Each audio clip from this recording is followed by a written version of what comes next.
Maravilha. Meus irmãos, a paz do Senhor. Por bondade, abra sua Bíblia. Livro do profeta Oséias. Oséias, capítulo de número 13. É o texto que eu tenho em mãos para exposição da palavra de Deus aqui nessa noite. É uma alegria sempre estar nessa casa. É minha casa, não é verdade? Mas eu amo esse lugar, sou apaixonado por esse ambiente.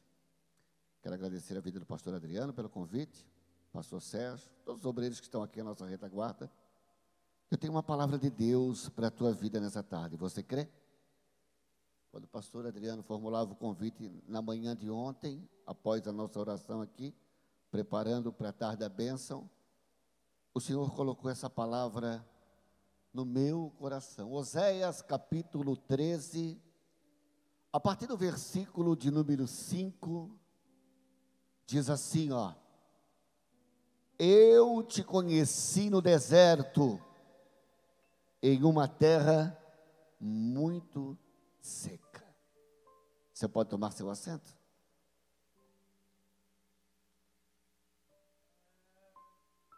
Eu estava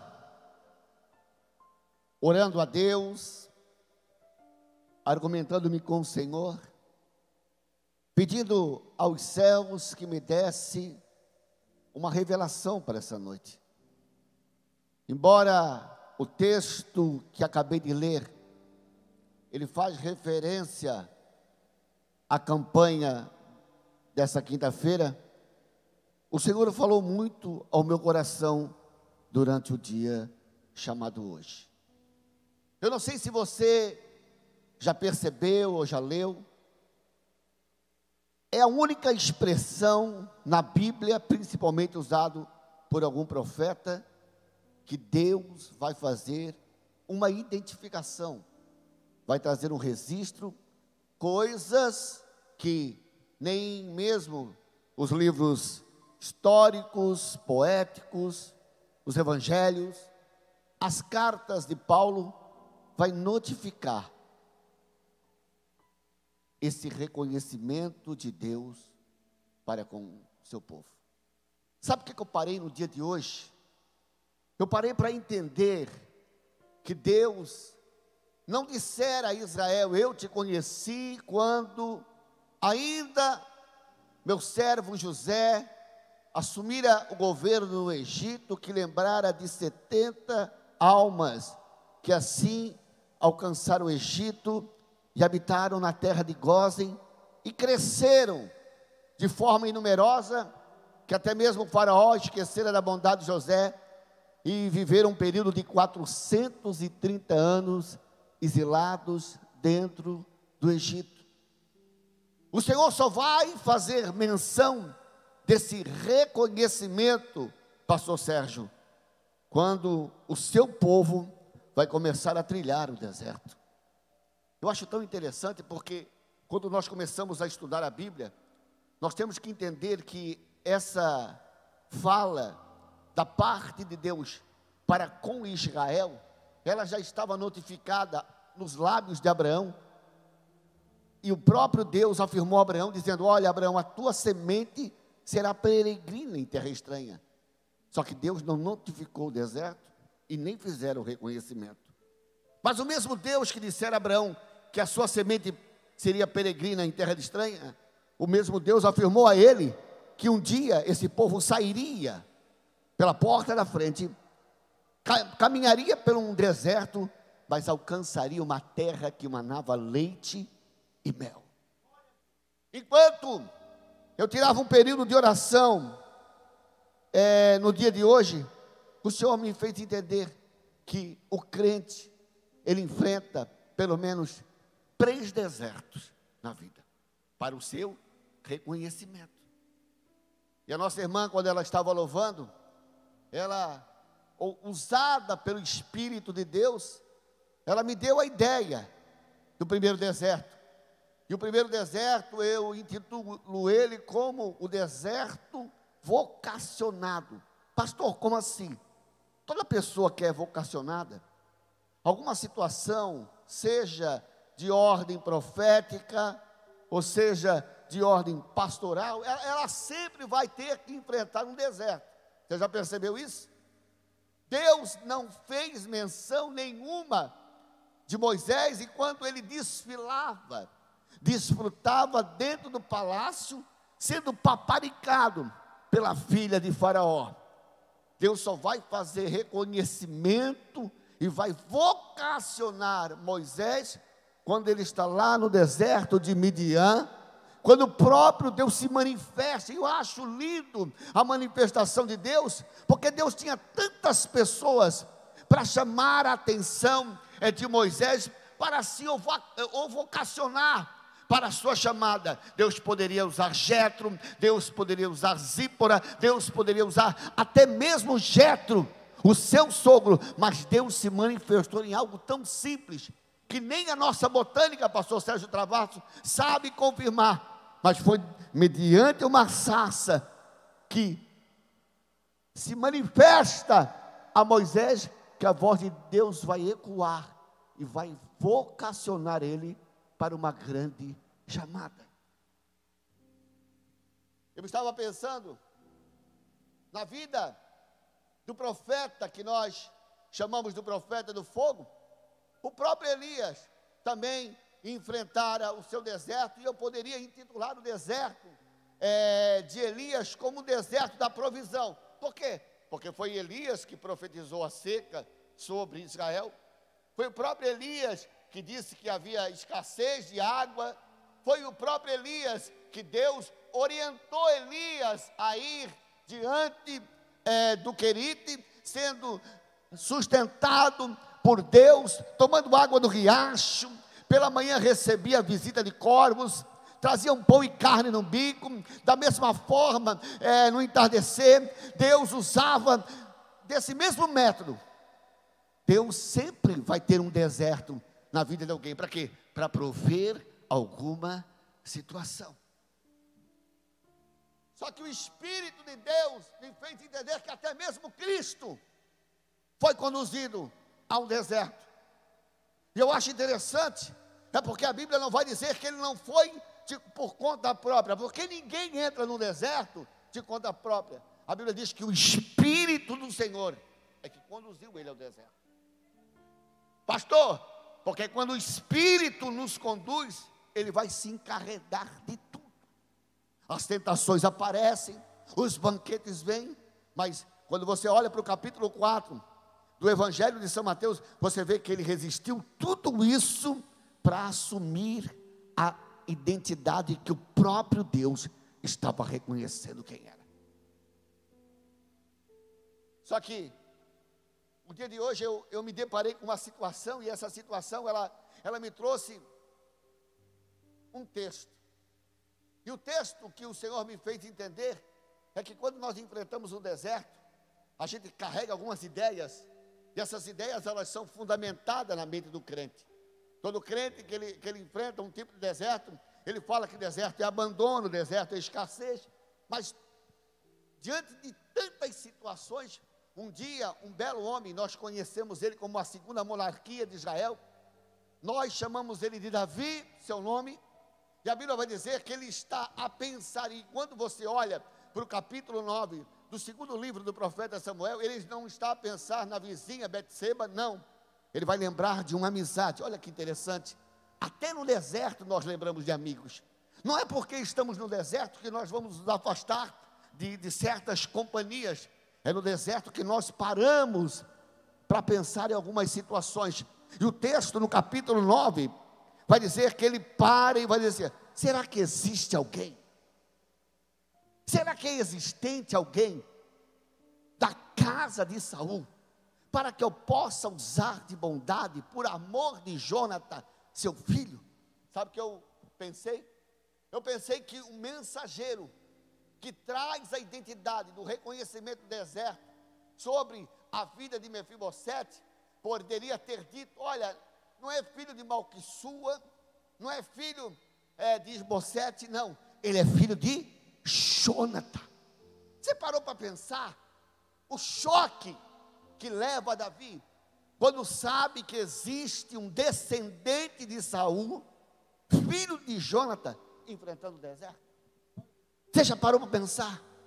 Quantas são as situações que se agravam diante do reino? Porque quando nós olhamos, eu vou aproveitar o tempinho que eu tenho aqui ainda, quando nós olhamos para Davi, nós observamos que ele conquistou todo o apogeu que Deus tinha para ele.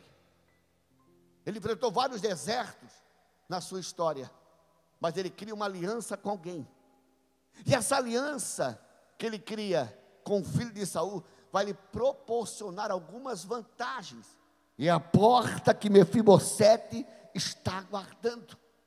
Você já parou a pensar nisso? Alguém diante de seu apogeu vai lembrar de alguém. A gente tem hábitos incomuns. O ser humano, na sua capacidade humana, segundo a psicologia, nós pensamos em vantagem. Só que Davi não, ele para assim, ó, será que tem alguém?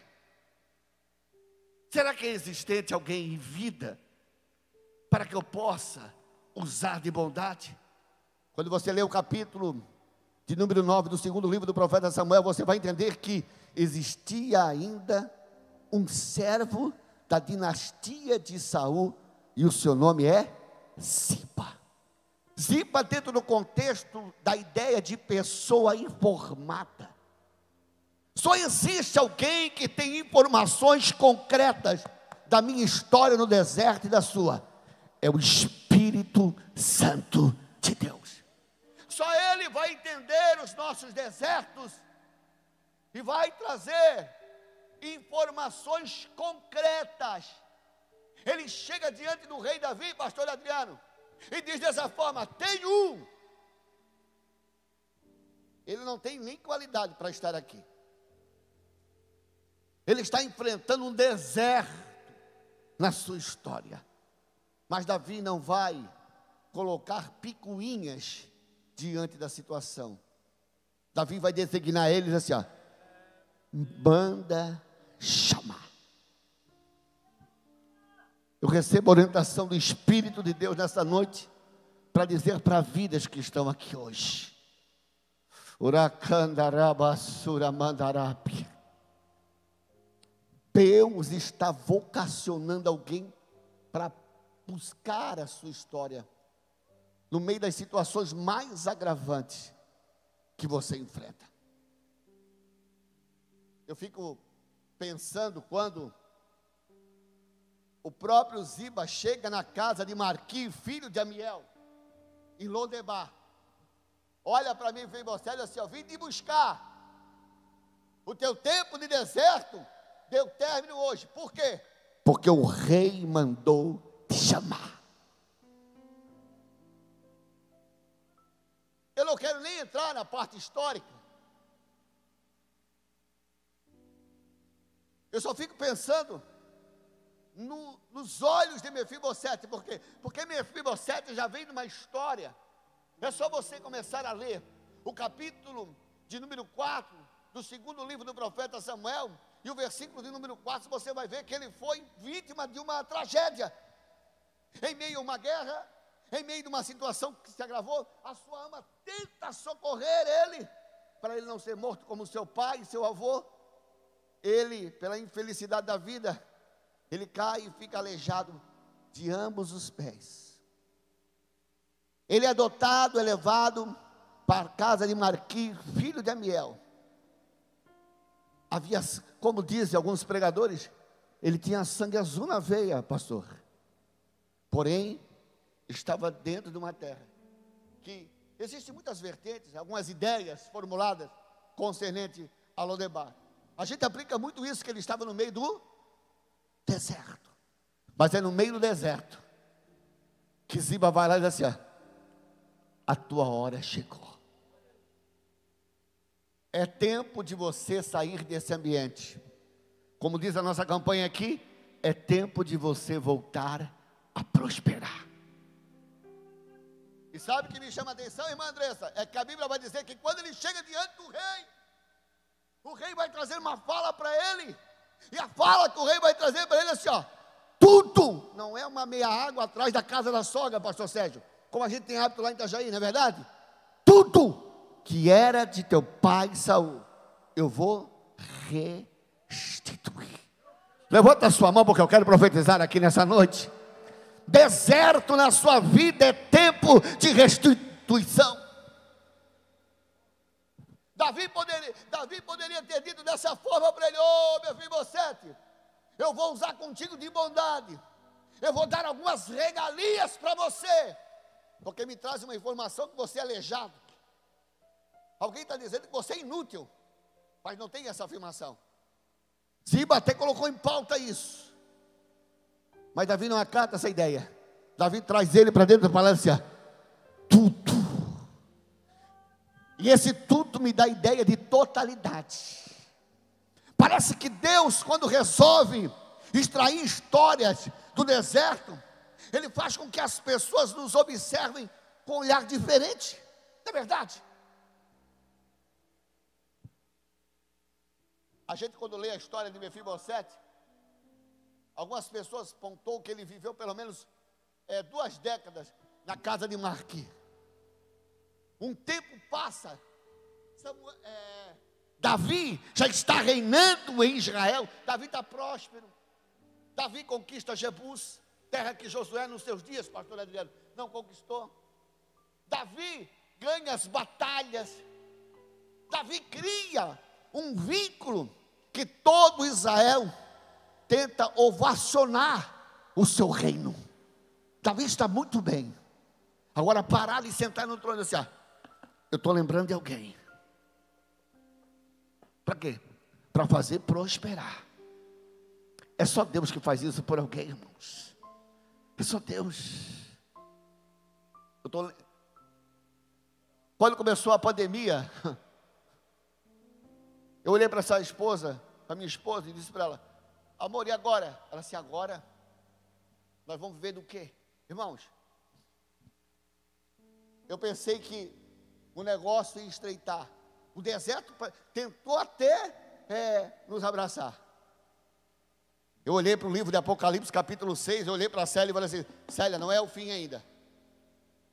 Tem coisa boa chegando. Ela assim: mas como? Fecharam tudo. E o telefone começou a tocar: cancelado, cancelado, cancelado, cancelado. Quem é pregador aqui sabe o que eu estou dizendo. Lá em casa o portão é bem alto. Só que todo dia eu via aquele portão de lata batendo. Pá, pá, pá, pá, pá. Eu ia atender. Era a pessoa que dizia assim: Deus mandou eu vir aqui. Decani andasse. Alai, honor que andasse. Eu olhava para os aplicativos do celular, banco, depósitos, e não eram depósitos pequenos, irmão. Eram coisas grandes. Eu chegava aqui na porta da igreja, e nós vínhamos sempre atender aqui, o pastor Adriano sabe disso, as santas ceias, né, pastor? Eu chegava aqui, quantas foram as vezes que o pastor Zilmar me parava e dizia assim: você está precisando de alguma coisa, rapaz? Você está inquieto.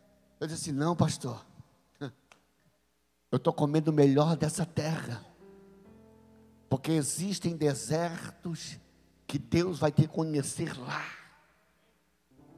Sabia? É no deserto que Deus conhece as pessoas. Você percebe que Israel, quando está dentro do Egito, parece que está tudo bem, né? Cebola e alho, perfeito. Cardápio top das galáxias. Mas quando eles enfrentam a primeira coisa do deserto, o que eles dizem para o líder? Não tinha sepultura suficiente dentro do Egito para que nós não morrêssemos lá. Por isso que Deus está dizendo assim: eu te conheci no...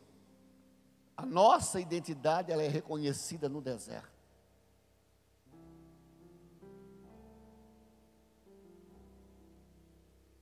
Davi chama, estou encerrando. Mefibosete chega. Deus, o próprio Davi vai dizer para ele assim: tudo que era do teu pai, Saul, eu vou te restituir. Nem Mefibosete sabia que tinha direito a alguma coisa. Parece que Mefibosete está recebendo aquilo. E eu faço aqui uma conjectura rápida para me encerrar. Eu fico imaginando Mefibosete tomando posse daquelas propriedades e tentando sair de fininho. E o rei vai dizer: ei, rapaz, calma, tem mais. Fala, seu rei, a partir de hoje, tu vai comer pão na minha mesa, como se fosse meu filho. O deserto e o reconhecimento de Deus, fique de pé comigo, Ele nos dá direito que ninguém imagina. É por isso que quando eu olho, irmã Leia, para algumas situações eu glorifico a Deus, sabia? Porque eu sei que o deserto não é permanência, é um processo. E às vezes o processo, ele se torna árduo. Só que quando chega o momento de Deus nos chamar na sua presença, é para que o nome dele seja glorificado. Hoje eu olho para essa situação. Às vezes nós estamos sentados lá em casa, eu e a Célia, e eu glorifico a Deus assim, meu Deus, né? Deus encaminha, porque Deus, quando o processo é árduo, Deus encaminha pessoas que você nem imagina, pastor. Nem imagina. E olha que o pastor Adriano é ciente, nós trabalhamos aqui com ele na tarde da bênção, inúmeras pessoas já chegaram aqui, e já foram beneficiadas. Talvez você esteja aqui e já foi beneficiado, porque você está num ambiente em que o deserto pode até tentar prevalecer a tua história, mas quando Deus te chamar, e eu sinto a voz de Deus aqui ecoando em alguns corações, e eu perguntei para Deus durante o dia de hoje, e o Senhor disse assim: vai ter resposta a essa situação na sua vida, vai ter resposta. Deus vai te chamar e vai dizer assim: tudo que era teu não está perdido. O advogado pode até ter afirmado: olha, é causa perdida. Deus estava dizendo assim: tudo que era teu. Nem sabia. Viveu 20 anos longe do reduto de casa, sem saber que tinha alguma coisa. Quantas pessoas vivem isso? De repente o telefone toca, abre a caixa de e-mail, recebe uma mensagem do grupo da família assim: Deus abriu um caminho. Nós ouvimos outra tarde isso aqui, pastor. A irmã Andressa está de prova, estava aqui, né, irmã Andressa? Nós ouvimos outra tarde aqui, uma senhora, que ela estava com uma pendência de uma casa, e a casa, irmãos, eu sei disso, irmão, a casa inventário é uma luta, pastor Sérgio, é uma luta. Eu sou corretor de imóveis também, é um processo você vincular isso no cartório de imóveis. Isso aí é muito burocrático. Mas segunda-feira eu estava lá no Itaú, lá numa agência, no centro da Jair. Ela já me encontrou na boca do caixa, eu junto com ela assim: pastor Marcelo, que bom te encontrar aqui. Eu assim para ela: por que, irmão? O meu deserto acabou. Sabe aquela causa? assim, que causa? Eu sempre coloco os pedidos de oração ali que vocês fazem o apelo. O quê? Eu consegui vender a casa da minha mãe. Eu estou até aqui, com uma ofertinha embaladinha, diz ela, tadinha, querida, embaladinha para levar para vocês. Por quê? Porque o meu deserto acabou. Levanta a sua mão, eu estou profetizando na vida de alguém. Se você está num deserto nessa noite, eu tenho certeza que Deus vai te arrancar com raízes e tudo dentro dele, e vai fazer a tua vida prosperar. Você crê? Então saia do teu lugar agora e vem aqui na frente. Eu quero orar pela tua vida, rapidamente. Isso.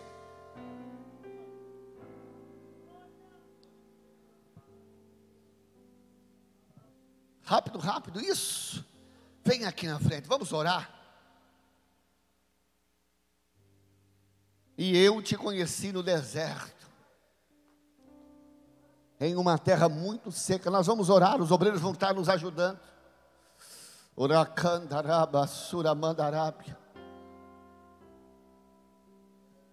Escute.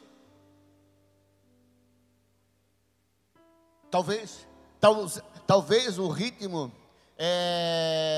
da Quinta da Vitória não é o mesmo ritmo da Tarde da Bênção, mas deixa eu deixar uma palavra para alguém aqui, escute. Na Tarde da Bênção, nós temos o hábito de fazer propósitos, e as pessoas vêm cumprir com eles, e nós já ouvimos tanto testemunho. No meio da pandemia, pastor Sérgio, pastor Adriano é testemunha, que uma irmã, que ela veio aqui, até levamos ela para um batismo, um dos últimos batismos, hoje ela fez até capelania, ela manda mensagem para mim todo dia.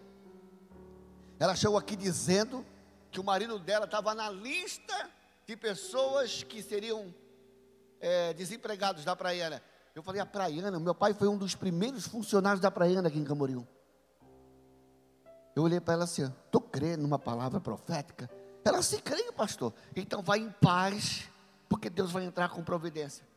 Na outra quarta, ela entrou aqui com um sorriso, sabe aquele sorriso de crente, irmão? Coisa linda de se ver. Ela entrou e pediu para testemunhar. Ela falou assim, fizeram um pente fino lá, só o meu esposo ficou. Pudera, a Praiana só estava trabalhando com o fretamento da Coach lá em Itajaí. Eles não estavam circulando, fazendo Itajaí, Camboriú e os demais. Mas aquele homem permaneceu na empresa.